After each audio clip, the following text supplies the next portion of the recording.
嗨，大家好啊！又係我君君老師雅言大講堂嘅主講者黃慧君 Buffer Wong 君君老師。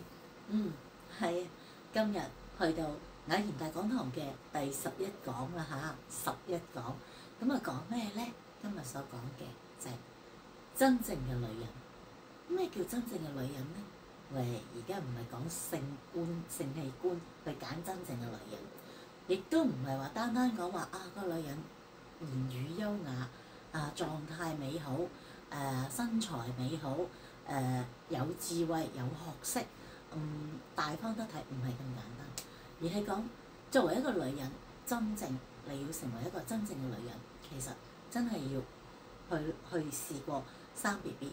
懷孕，經過10月懷胎嘅懷孕，生咗你嘅孩子，你經歷過呢啲嘅時候，你先能夠算係一個真真正正嘅女人。點解我咁講呢？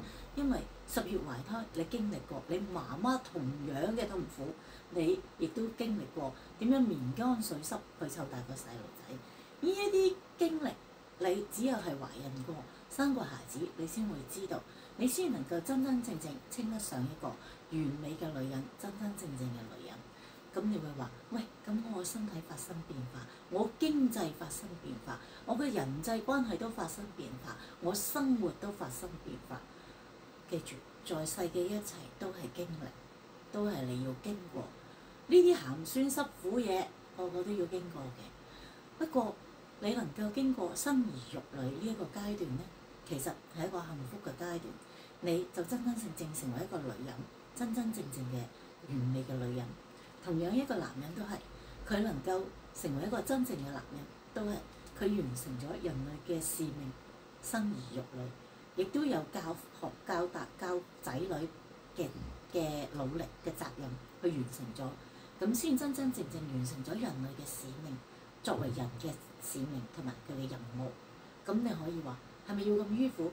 唔係迂腐，而係你要知道，你必須要經過，你先知道點解人哋話要教仔女咧？點解要循循善誘咧？點解我要負起呢啲咁多嘅責任咧？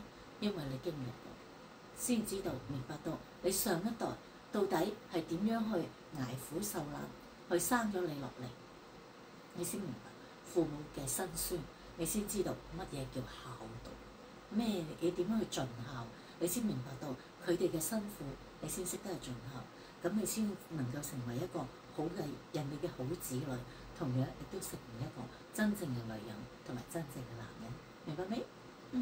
君君老師今日就講到呢度啦，雅言大講堂嘅第11講講到呢度 ，OK，拜拜啦。